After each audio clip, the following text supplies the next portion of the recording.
দর্শক, voice of ক্যালকাটায় আপনাদের সবাইকে স্বাগত। আপনারা দেখছেন ভয়েস অফ ক্যালকাটার সংবাদভিত্তিক প্রতিবেদন। দর্শক, এইবারের প্রতিবেদন রয়েছে দুই ভাগে বিভক্ত। প্রথম অংশে দেখবেন শেখ হাসিনার নেতৃত্বে গত 15 বছরে বাংলাদেশের অবকাঠামোগত উন্নয়নে চিত্র। দ্বিতীয় অংশে আওয়ামী লীগের অফিসিয়াল ফেসবুক পেজ থেকে নেওয়া প্রধানমন্ত্রী শেখ হাসিনার একটি সাম্প্রতিক ভাষণের ভিডিও চিত্র বিশ্লেষণ ও জনগণের সাথে তার সম্পর্কের প্রতিফলন। দর্শক, আপনারা দেখে থাকুন দুই অংশের ভিডিও চিত্র।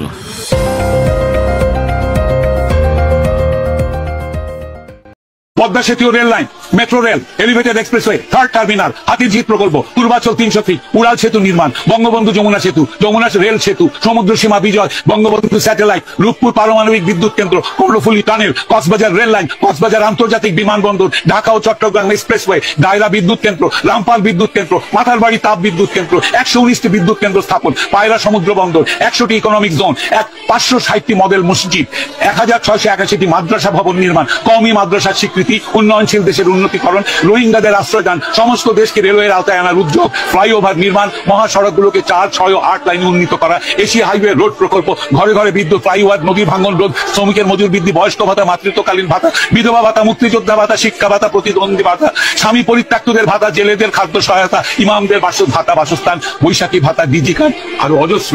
আমার দম কুলাচ্ছে না এতগুলো পড়তে। 15 বছরে যদি এতগুলো কাজ কেউ করে থাকে, তাকে কোন চক্রান্তকারী এই টাকা পাচার করার দেয়? আর সেই নালিশ করে আমি কেন এখানে বসে আছি, আমি কেন বক্তৃতা দিই, তার খুব লাগে। কেন লাগে?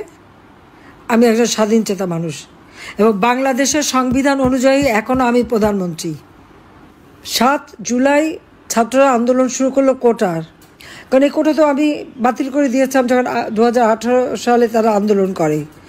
হাইকোর্ট একটা রায় দিয়েছে, সঙ্গে সঙ্গে সরকারের পক্ষ থেকে, আমাদের পক্ষ থেকে আমরা হাইকোর্টে সেটা আপিল করে স্থগিত করে দিই।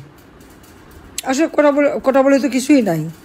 তারপর 7 জুলাই থেকে যখন আন্দোলন শুরু করে, আমি তখন সবাইকে বলেছিলাম, পুলিশ আইজিপি কমিশনার বা আমাদের সবাইকে বলছিলাম, দেখ ছেলেপেলেরা আন্দোলন করছে, আমরা তো আন্দোলন সংগ্রাম করে রোদে পুড়ে বৃষ্টিতে ভেজে দিনের পর দিন সংগ্রাম করেই এই দেশ স্বাধীন করেছে। এরা তো সেসব কিছু করতে হয়নি। কারণ 2009 আমি সরকার গঠন করার পর থেকে এই 15 বছর ধরে মানুষ শান্তিতে ছিল। লেখাপড়ায় যেখানে বছরের পর বছর সেশন জট থাকতো, জিয়ার আমলে, এরশাদের আমলে, খালেদা জিয়ার আমলে, আওয়ামী লীগের আমলে কোনো সেশন জট ছিল, আস্তে আস্তে সেশন জট কমালাম। লেখাপড়া নিয়মিত করা, উচ্চশিক্ষা, ডিজিটাল শিক্ষা, সাবমেরিন কেবল, বঙ্গবন্ধু স্যাটেলাইট উৎক্ষেপণ, আমাদের ওয়াইফাই কানেকশন সারা বাংলাদেশে, সবই তো আমরা করে দিয়েছি। প্রত্যেকটা ঘরে ঘরে আলো জ্বেলে দিয়েছি, শিক্ষার একটা চমৎকার পরিবেশ করে দিয়েছি। তো তারা একটু রোদে ভিজে বৃষ্টিতে ভিজে আন্দোলন করতে দাও, ওদের দাবি তো সব মেনে নিলাম। সেই আন্দোলন তারা শুরু করলো, আমরা সব দাবি মানলাম। তখন আসলে 1 দফা দাবি, ইউনূস ট্যাক্স ফাঁকি দেয়। 1100 কোটি টাকার উপর তার কাছে ট্যাক্স পাওনা, 666 কোটি টাকার মামলা হলো। সেই মামলা রায় হওয়ার কথা ছিল 6 আগস্ট। প্রত্যেকটা তার যে এই যে 48টা কোম্পানি, সবই কিন্তু একটাও লাভজনক না। লাভজনক না, তার কারণটা হচ্ছে সে কোনো ট্যাক্স দেবে না, কাজে সে ট্যাক্স ফাঁকি দেবে। আর শ্রমিকদের যে প্রত্যেক কোম্পানি প্রফিটের 5% শ্রমিক কল্যাণ ফাউন্ডেশনে যাবে। কোনো দিন একটা টাকাও তারা দেয়নি। শ্রমিকরা তার বিরুদ্ধে মামলা করে, সেই মামলায় সে সাজাপ্রাপ্ত আসামি। ডক্টর ইউনূস কনভিক্টেড আসামি, সাজাপ্রাপ্ত আসামি, সেটা আবার লেবার কোর্টে। আজকে সে হয়ে গেছে ক্ষমতার শিখরে বসে আছে অবৈধভাবে, যার কোনো সাংবিধানিক ভিত্তি নেই, যার কোনো জনগণের ম্যান্ডেট নাই। এই অবৈধ ক্ষমতা দখল করে এখন ক্ষমতাকে ভোগ করা, অর্থ আত্মসাৎ করা, অর্থ পাচার করা এবং অর্থ বাড়ানো, এটাই হয়ে গেছে তার। এবং এর মধ্যে ব্যবসা বাণিজ্য কিন্তু আরও কিছু সে হাতিয়ে নিয়েছে। ঠিক বিকাশ, নগদ এদের মতো তিনি টাকা এক্সচেঞ্জ করতে পারবেন। তারপরে হাসপাতাল করবে, এটা করবে, সেটা করবে, নানা ব্যবসা ইতিমধ্যে এই কয় মাসের মধ্যে তিনিও যেমন হাতিয়ে নিয়েছেন, আবার তার ওই সমন্বয়ক গোষ্ঠী তারাও আপনারা দেখেন, ওই তার সেই প্রেস সেক্রেটারি থেকে শুরু করে তার সাথে যারা শত শত কোটি টাকার মালিক হয়ে গেছে তার ইতিমধ্যেই 1,000 টাকা খরচ করার ক্ষমতা ছিল না, তাদের এখন শত কোটি টাকা ছাড়া তার চোখে দেখে না, আবার দলও করে ফেললো। এইভাবে একটা দেশকে যে তারা ধ্বংসের দিকে নিয়ে গেল এবং পুরো দেশটা একটা জঙ্গি। আজকে যেখানে আমি কথা বলি আমার আওয়ামী লীগের অগণিত নেতাকর্মী ঘর বাড়ি ব্যবসা প্রতিষ্ঠান সব একে একে ধ্বংস করে দিচ্ছে। সবথেকে দুঃখের বিষয় 32 নম্বরে বঙ্গবন্ধু ভবন, যে ভবন থেকে জাতির পিতা স্বাধীনতার ঘোষণা দিলেন, রাষ্ট্রপতি হিসেবে তিনি কিন্তু কোনো বড় জায়গায় থাকেন নাই, ওই ছোট বাড়িটাই থাকতেন। কারণ এই বাড়িটা আমার মা নিজের হাতে তৈরি করেছিলেন। মাত্র 2টো কামরা করে আমাদের নিয়ে এসে ওঠেন, একটা একটা করে প্রত্যেকটা ইট মা নিজের হাতে পানিতে ভেজাতেন, গাঁথনি দিয়ে গেলে নিজে হাতে পানি দিতেন লেবার খরচ কমাতে। সেইভাবেই বাড়িটা আমার মা গড়ে তুলেছিলেন। ওই বাড়িতে কিন্তু আমার মা বাবা ভাই সবাইকে হত্যা করলো, রক্তের দাগ বুলেটের চিহ্ন ওই বাড়িতে। ওই একটা সম্পত্তি তো আমাদের 2 বোনের, আমরা তো সেটা ভোগ করিনি, আমরা তো জনগণকে দিয়ে দিয়েছি। বঙ্গবন্ধু মেমোরিয়াল ট্রাস্ট করেছি, বঙ্গবন্ধু স্মৃতি জাদুঘর করেছি, জাদুঘর করে ট্রাস্টের মালিকানায় ওই বাড়ি তো আমরা দান করে দিয়েছি জনগণকে। ওটা তো জনগণের সম্পদ। প্রথমে আগুন দেওয়া, তারপরে হাতুড়ি দিয়ে দিয়ে মারা এবং বুলডোজার দিয়ে সেই বাড়িটাকেও তারা ভেঙে দিল। সেই স্মৃতিটুকু আমাদের বেঁচে থাকার একটু স্মৃতি ছিল। হ্যাঁ, আমি 81 সালে ফিরে এসে আমাকে কিন্তু জিয়া রহমান ওই বাড়িতে ঢুকতে দেয়নি। জিয়া মরার পরে সাত্তার সাহেব তখন বাড়িটা দিয়েছিল, সেটা আবার অন্য এক ইতিহাস। আমাদের নামে একটা বদনাম করবে, এই সোনাদানা পাওয়া গেছে, এটা গেছে ওইসব প্রচারের জন্য। যা হোক, তাও ওটা দিয়েছিল। তো ঘরে বসে আমি আমার বাবা ভাইদের জন্য দোয়াটা পড়তে পারতাম, কারণ জিয়া বেঁচে থাকতে ঘরে ঢুকতে পারিনি, রাস্তায় বসে দোয়া পড়তে হতো। কিন্তু আমাদের কোনো আফসোস এটা আমি করি না এই জন্য যে বঙ্গবন্ধুর নাম মুছে ফেলার চেষ্টা তো বহুবার হয়ে গেছে। 7ই মার্চের ভাষণ আন্তর্জাতিক প্রামাণ্য দলিলে জাতিসংঘ কর্তৃক স্বীকৃত, ইউনেস্কো স্বীকৃত দিয়েছে। বঙ্গবন্ধুর নাম ওই স্যাটেলাইট বঙ্গবন্ধু 1 ওর গায়ে লেখা মহাকাশে চলে গেছে, আর সারা বিশ্ব জানে। কাজেই হাজার হাজার নেতাকর্মী আজকে গৃহহারা, ঘর বাড়ি হারা, আগুন দিয়ে জ্বালিয়ে দিয়েছে, সব লুটপাট করেছে। এই লুটেরা কারা? আজকে এত নীতির কথা, ক্ষমতা, এত দাপট, সব লুটপাট করেই তো এই দাপটার এত বড় কথা। তো লুটেরাদের রাজত্ব চলছে এবং ইনুস হলো সেই লুটেরাদের সর্দার। আওয়ামী লীগের যে কয়েক হাজার নেতা কর্মীকে হত্যা করেছে, শুধু নেতা শুধু না, তার পরিবার সহ। ছেলেকে পায়নি, মাকে নামাজ পড়া অবস্থায় মার মাথায় আঘাত করে মাকে মেরেছে, মা চাচি একসাথে থেকে তাদের পুড়িয়ে মেরেছে, বাবাকে ধরে মেরেছে, অসুস্থ বাবার গায়ে হাত তুলেছে, অপমান করেছে। আওয়ামী লীগের নেতাকর্মীরা 32 সময় পুল দিতে গেছে, এমনভাবে তাদের বেজ্জুতি করেছে এবং অত্যাচার করেছে যে পরবর্তী তাদের মৃত্যুবরণ করেছে।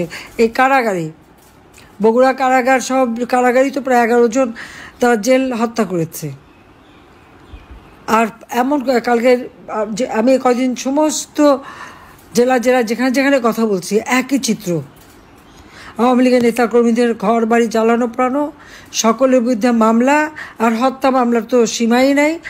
ডক্টর ইউনূস আমার বিরুদ্ধে 288টা মামলা দিয়েছে এবং গোটা আওয়ামী লীগের যত নেতাকর্মী, আমাদের 14 দলীয় নেতাকর্মী মিলিয়ে না হলেও 60 থেকে 70 হাজার মামলা সে দিয়েছে। এবং এজাহারভুক্ত আসামি, আর তার সাথে যদি আমরা অজ্ঞাতনামা ধরি, না হলে 5 লাখ লোকের আসামি করেছে। এখন ইউনূসের নাম আমার মানে গিনিস বুক অফ রেকর্ডে দিলে সে নামটা উঠবে, কারণ কোনো শাসক এত দ্রুত সময় এত মামলা দেওয়া, এত মানুষ হত্যা করা, প্রায় 3000-এর মতো পুলিশ হত্যা, আমাদের প্রায় 3-4 হাজার আওয়ামী লীগ নেতাকর্মী তাদেরকে হত্যা করেছে, আহত করেছে, এতিম করেছে বা সন্তানহারা করেছে। সংখ্যালঘু সম্প্রদায় সবথেকে বেশি তাদের উপরে অত্যাচার, হিন্দুদের বাড়ি বাড়ি যে আক্রমণ, মেয়েদেরকে রেপ করা, তাদের বাড়িঘর থেকে লুটপাট করা এবং আগুন দিয়ে পুড়িয়ে দেওয়া, খ্রিস্টানদের মন্দিরগুলি ভেঙে দেওয়া, খ্রিস্টানদের গির্জা 11টা গির্জা তারা আক্রমণ করে ভেঙে দিয়েছে, বুদ্ধিস্টদের মঠ ভেঙে দিয়েছে, আগুন দিয়েছে এবং তাদের উপরে হামলা। এমনকি আমাদের ওলামা মাশায়েখ, পীর, দরগা শরীফ, সেগুলোও এদের হাত থেকে রেহাই পায়নি। কতগুলি দরগা শরীফ আপনারা দেখেন, সব ভেঙে টেঙে চুরমার, লুটপাট। ওলামা মাশায়েখদের বিরুদ্ধে অনেকের বিরুদ্ধে মামলা, তাদের উপরেও নির্যাতন। সেখানে মানে মসজিদ, দরগা কোনো কিছুই তো বাদ যায়নি। সংখ্যালঘু সম্প্রদায়, এমনকি আমাদের যারা বীর যারা আছে তাদের উপর পর্যন্ত হামলা করেছে। তারা কী চায় দেশটাকে নিয়ে? এবারে প্রায় 1100-র মতো শিল্প কলকারখানা বন্ধ এবং আওয়ামী লীগের নেতাদের বহু শিল্প কলকারখানা আগুন দিয়ে পুড়িয়েছে বা ধ্বংস করে দিয়েছে বা বন্ধ করে দিয়েছে। হাজার হাজার লক্ষ লক্ষ শ্রমিক বেকার। এবারে ঈদের আনন্দ কোথায় থাকবে? ঈদের যাতায়াতের ভিড় কোথায় থাকবে? চোখের পানি, শ্রমিকের চোখের পানিতে ভরা ঈদ। দিনমজুর যা কামাই করতো আওয়ামী লীগের আমলে, অন্তত তারা 3 বেলা খাবার কিনতে পারতো, থাকার জায়গা পেত, কিছু টাকা থাকতো। আর এখন একবেলাও খাবার জোটাতে পারে না। সারের দাম, সেচের পানি কৃষক পায় না, বীজ পায় না। আমরা যে সমস্ত ভর্তুকি যা যা দিয়েছি সব বন্ধ। বয়স্ক ভাতা, বিধবা ভাতা, প্রতিবন্ধী ভাতা সব বন্ধ। এসব টাকাগুলি গেল কোথায়? 1 কোটি পরিবারের 1 কোটি পরিবারের আমরা টিসিবির মাধ্যমে কার্ড দিয়েছি, মাত্র 30 টাকা কেজিতে চাল কিনতে পারবে। সেটাও ঠিকমতো দেয়নি, তাও নাম কেটে দিয়েছে। তা বাকি টাকা কোথায় গেল? তার জবাব ইউনূসকে দিতে হবে, তার ওই সমন্বয়কারীদের দিতে হবে। সংসদ ভবন, আমাদের সচিবালয় আগুন লাগে কিভাবে? সচিবালয়ে আগুন লাগালো কারা? সংসদ ভবন ভেঙে চত্বস্কারী কারা? এই ইউনূসের তো সেই মেটিকুলাস ডিজাইনেরই তো এটা অংশ। গণতন্ত্র ধ্বংস করেছে, সাংস্কৃতিক স্বাধীনতা নাই মানুষের, সামাজিক নিরাপত্তা নাই, মাথাপিছু আয় কমে গেছে, পেটে খাবার নাই। এবার আবারও মানে মনে হয় যে আমরা যে দেশটাকে আমরা খাদ্যের স্বয়ংসম্পূর্ণ করেছিলাম, আজকে সেই দেশেরও আজ 12টা বাজাচ্ছে। এই যে মানুষের এতগুলি ক্ষতি সে করে গেছে, এটা কি তাকে কি এমনি এমনি ছেড়ে দেওয়া হবে? সে কি ভেবেছে কি? নালিশ করে আমি কেন এখানে বসে আছি, আমি কেন বক্তৃতা দিই, তার খুব লাগে। কেন লাগে? আমি একজন স্বাধীন চেতা মানুষ এবং বাংলাদেশের সংবিধান অনুযায়ী এখনও আমি প্রধানমন্ত্রী। হ্যাঁ, ইউনূস চক্রান্ত করেছে, আমাকে হত্যার চেষ্টা করেছে। আল্লাহ আমাকে প্রত্যেকবার বাঁচায়। গ্রেনেড হামলা থেকে বাঁচিয়েছে, 76 কেজি বোমা হামলা থেকে বাঁচিয়েছে, গুলির থেকে বাঁচিয়েছে।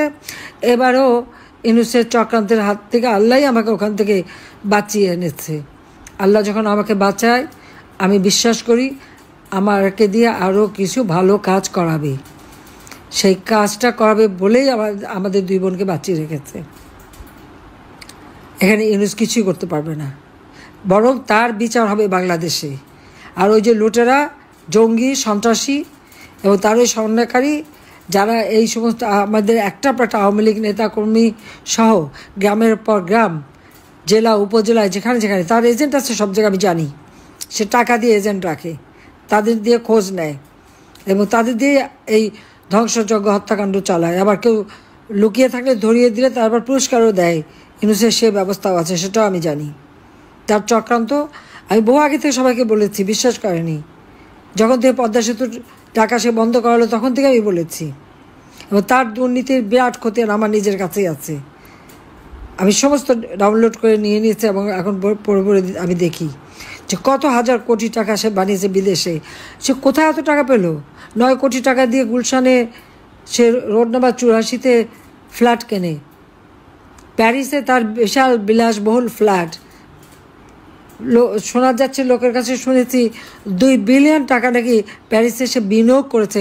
ও টাকা বাংলাদেশে কেন বিনিয়োগ করেনি? বাংলাদেশে কেন করেনি? সে টাকা তো বাংলাদেশের গরিবরে ক্ষুদ্র ঋণ দিয়ে মোটা অঙ্কের সুদ খেয়ে সে আজকে শত হাজার কোটি টাকার মালিক। কাজে এর হাত থেকে জঙ্গি সন্ত্রাসী ইউনূসের হাত থেকে দেশকে রক্ষা করতে হবে, কারণ সে জঙ্গিদের মদত দিয়ে জঙ্গির রাষ্ট্র বানিয়েছে। যে বাংলাদেশ ছিল শান্তির দেশ, উন্নয়নের দেশ, যে বাংলাদেশ উন্নয়নের রোল মডেল হিসেবে বিশ্বের সম্মান পেয়েছিল, সমস্ত সম্মান সে নষ্ট করে দিয়েছে। মুক্তিযুদ্ধের সমস্ত স্মৃতিচিহ্ন মুছে দিচ্ছে, বঙ্গবন্ধুর নাম মুছে দিচ্ছে। এই নাম হাজার মুছুক, ওই পাপীদের হাতে এই নাম মুছলে সেই নাম মোছা যাবে না। এটা আছে বাংলাদেশের মানুষের হৃদয়, থাকবে চিরদিন। কিন্তু আল্লাহ নিশ্চয় একদিন দিন দেবে ওই খুনি ইউনূস এবং তার যারা দোসর আছে, তার ওই সন্ত্রাসী গ্যাং, তার ওই সমন্বয়কারী থেকে শুরু করে উপদেষ্টা থেকে শুরু করে যারা যারা তার মদতদানকারী, প্রত্যেকের বিচার বাংলার মাটিতে হবে ইনশাল্লাহ। আর সেই বিচার আমরা করবই, বাংলাদেশের জনগণ করবে, এ বিশ্বাস আমার আছে। কাজে সে আত্মবিশ্বাস নিয়ে এখন থেকে আমাদের নেতাকর্মী যে যেখানে আছেন, কে কী করলো না করলো ওটা দেখার দরকার নাই। এখন সকলকে ঐক্যবদ্ধ থাকতে হবে। জাতির পিতা যেমন 7ই মার্চের ভাষণ বলছে, যার যা কিছু আছে তাই নিয়ে, হ্যাঁ এখানে আমি বলবো যে যার যা আছে যতটুকু তাই নিয়ে সকলে, আমার কৃষক, শ্রমিক, আমাদের মেহনতি মানুষ, তাদের পাশে দাঁড়াতে হবে। কারণ প্রত্যেকে আজকে কষ্টে পাচ্ছে। আওয়ামী লীগের আমলে এই কষ্টটা তাদের ছিল না। কোভিডের সময় ওই গার্মেন্টস শ্রমিকদের মজুরি আমি নিজে সরাসরি দিয়েছি। ব্যবসায়ীরা শান্তিতে ব্যবসা করছে, যে দলই করুক। ব্যবসায়ীরা ব্যবসা চালাতে পারে তার জন্য মাত্র 4% সুদে তাকে আমরা ঋণ দিয়েছিলাম, বাকি 5% আমি ভর্তুকি দিতাম। বয়স্ক বিধবা থেকে শুরু করে প্রতিবন্ধী সবাইকে আমি এমনকি স্কুলে যে বাচ্চা যায় মার নামে আমি বৃত্তি উপবৃত্তি দিতাম। সমস্ত টাকা আমার বাজেটে ছিল। 7,97,000 কোটি টাকার বাজেট আমি দিয়ে এসেছি। সেই টাকা কোথায় গেছে ইউনূসের কাছে আমি হিসাব চাই। আবার দেখ কেন মানুষ কেঁদে ফিরবে, কেন মানুষের ঘরে হাহাকার, কেন আমার শ্রমিকের কান্নায় ঈদের চোখের পানি পড়বে, তার জবাব তাকে দিতে হবে, তার জবাব ইউনূসকে দিতে হবে। কাজে আমি বলবো যে যার যেভাবে আছে, মানুষের জীবন নাবিশ্বাস উঠে গেছে, মানুষকে রক্ষা করতে হবে, এটা আমাদের দায়িত্ব। আমরা তো জীবনে কিছু চাইনি, আমরা 2 বোন, আমাদের সব তো বিলে দিয়েছিলাম। আমাদের বাচ্চারা নিজেরা তাদের মেধা দিয়ে পড়াশোনা করে বিশ্বের সেরা ইউনিভার্সিটি থেকে ডিগ্রি নিয়ে তারা কেউ চাকরি করে খাচ্ছে, কেউ কনসালটেন্সি করছে, তাদের মতো তারা আছে। তাদের বিরুদ্ধে লেগে আছে, তাদের পিছনে লেগে আছে সে। কাজে এই অন্যায় যেটা আবার দেশের মানুষের সাথে সে করলো, আজকে আবার বৃদ্ধ বনিতা সবাই আজকে কষ্ট পাচ্ছে। বাংলাদেশে কেউ আজকে কেন মেয়েরা এখন আন্দোলন করে রাত 12টার সময়, সন্ধ্যার মধ্যে তাদের ঘরে ফিরতে হয়। শেখ হাসিনা থাকতে আমার পদত্যাগ চায় তারা, আর আমি তাদের নিরাপত্তা দিই। এখন কেমন অবস্থা তাদের? আজকে আমাদের হাজার হাজার ছেলে পেলেদের লেখাপড়া বন্ধ, তাদের ডিগ্রি কেড়ে নিচ্ছে, তাদের পড়তে দিবে না। আওয়ামী লীগের সন্তান হলে পরীক্ষার ফর্ম পাবে না। কেন? আওয়ামী লীগ কী অপরাধ করেছে? দেশ স্বাধীন করে অপরাধ করেছে? তো বাংলাদেশ স্বাধীন না হলে ওই পাকিস্তানিদের বুটের তলায় থাকতে হতো, সেটা তাদের মনে রাখা উচিত। আর 71 সালের 3রা ডিসেম্বর পাকিস্তান ভারত যুদ্ধ শুরু হয়। আর আমাদের মুক্তিযুদ্ধ তো বঙ্গবন্ধু যেদিন থেকে বলেছেন সেই মার্চ মাস থেকে শুরু হয়েছিল। কাজে মুক্তিযোদ্ধা মিত্রবাহিনী একই সাথে যুদ্ধ করে, কিন্তু পাকিস্তান বাহিনী হেরে যায় যুদ্ধে। আজকে যদি আওয়ামী লীগের নাম মুছে যায়, বঙ্গবন্ধুর নাম মুছে যায়, মুক্তিযুদ্ধের সব স্মৃতি মুছে ফেলে, অবশিষ্ট কি থাকে একবার ভেবে দেখুন তো। বঙ্গবন্ধু শেখ মুজিব ফিরে এসেছেন বলেই মিত্র শক্তি ভারতীয় বাহিনী বাংলাদেশ থেকে তিনি ফেরত পাঠাতে পেরেছিলেন, অন্য কেউ হলে পেত না। আজকে যে গভীর যে সমুদ্র সীমা, এই আইন বঙ্গবন্ধু শেখ মুজিব 74 সালে করে যান, তারপরে কেউ এটা দিয়ে কাজ করেনি। আমি ক্ষমতা আসার পরে এই সমুদ্রের সীমায় আমাদের অধিকার আমি প্রতিষ্ঠিত করি। আমাদের ল্যান্ড বাউন্ডারি, স্থল সীমানা চুক্তি, এটাও বঙ্গবন্ধু সেই চুক্তি করে গিয়েছিলেন, সংবিধানে সংশোধন করে দিয়ে গেছেন, কিন্তু কেউ বাস্তবায়ন করেনি। আমি ক্ষমতায় আসার পরে এটা বাস্তবায়ন হয়। এবং প্রাইম মিনিস্টার মোদি পার্লামেন্ট এটা পাশ করান। তো শান্তি চুক্তি, পার্বত্য চট্টগ্রাম শান্তি চুক্তি, গঙ্গা পানি চুক্তি সবই তো আওয়ামী লীগের করা। আজকে যতগুলি প্রতিষ্ঠান বাংলাদেশ আজকে বদলে গেছে গ্রাম পর্যায় পর্যন্ত, প্রত্যেকটা গ্রাম আমার শহর, এই স্লোগান তুলে প্রত্যেকটা গ্রামকে একটা শহরে উন্নীত কে করেছে? আওয়ামী লীগ করেছে। তা আওয়ামী লীগের অপরাধটা কি? মানুষ শান্তিতে ছিল, সুখে ছিল, খেয়ে পড়ে ভালো ছিল, ছেলেমেয়েরা লেখাপড়া করতো, ডিজিটাল বাংলাদেশ গড়ে তুলেছিলাম। আজকে ফ্রিল্যান্সিং করে ছেলেমেয়েরা বিদেশি পয়সা কামাই করতে পারতো, বিদেশে ট্রেনিংয়ের জন্য আমরা পাঠাতাম, সব বন্ধ।